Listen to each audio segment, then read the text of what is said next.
Mesdames, Messieurs, nous sommes en direct avec quelqu'un qui a participé à cette réunion. Bonsoir Hervé Morin.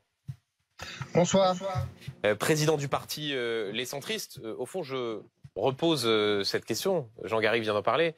À quoi sert cette réunion puisque à la fin, on en est au même point qu'au moment où Michel Barnier est tombé, c'est-à-dire les socialistes, la gauche qui se dirigent vers une censure et un socle commun toujours aussi restreint. Écoutez, moi je crois qu'il y a quelque chose qu'on oublie dans tout cela, c'est les Français. Les Français sont inquiets sur l'avenir de leur pays, mais honnêtement, ils sont dans un état de consternation, d'affliction face à la scène politique qu'ils vivent tous les jours. Et ils se disent, mais est-ce qu'on va avoir un tant soit peu des responsables, des hommes et des femmes politiques qui vont être un tant soit peu responsables de l'avenir de notre pays? Et donc, je veux dire, cette réunion, elle permettra à chacun d'être face aux Français. Parce que très franchement, on est en train d'assister à un niveau de déréliction de notre démocratie et de la vie politique française qui est absolument extraordinaire. Et je pense que tout le monde est les appels à la responsabilité, les appels à la responsabilité, très bien. Qu'est-ce que concrètement vous avez vu dans cette réunion qui permettrait d'espérer, je n'ose dire une sortie de crise, mais du moins des éléments permettant d'aller vers davantage de stabilité? Écoutez, moi je pense déjà l'ouverture de François Bayrou en disant on va mettre sur le chantier la réforme des retraites pour la faire évoluer, en faisant appel aux partenaires sociaux et en bâtissant en quelque sorte une conférence sociale autour de la réforme des retraites.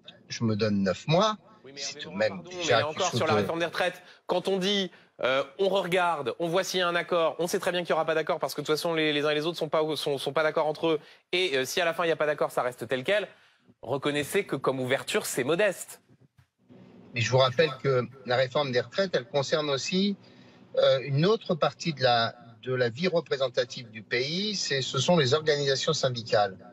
Qui vous dit qu'il ne pourrait pas y avoir un accord dans lequel un certain nombre d'organisations syndicales y trouvent leur compte? Après, ça devient compliqué. Elles se sont opposées aux 64 ans. D'accord, mais au moins donnons-nous une chance. C'est pas la question de la réforme des retraites, c'est pas simplement la question de l'âge.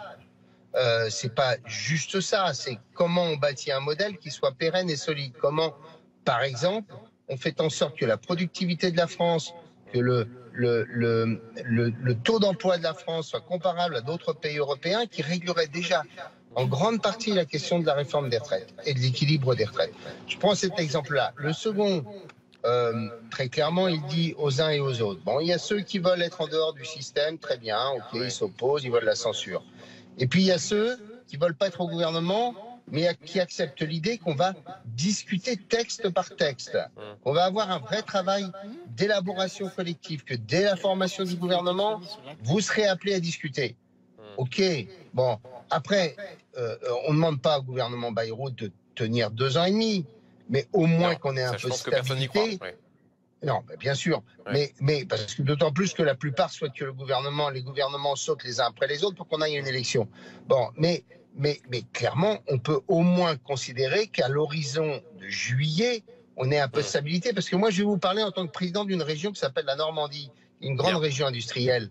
Et je peux vous dire une chose, c'est qu'aujourd'hui, on assiste à un phénomène de récession économique qui est en train de se mettre en place, parce que les acteurs économiques n'ont plus confiance, parce que les Français n'ont plus confiance. Et on en dira un mot, Hervé Morin, voilà. Dans un instant, avec notre invité Michel-Édouard Leclerc, qui nous rejoindra sur ce plateau dans quelques minutes. Merci beaucoup Hervé Morin, président du parti Les Centristes.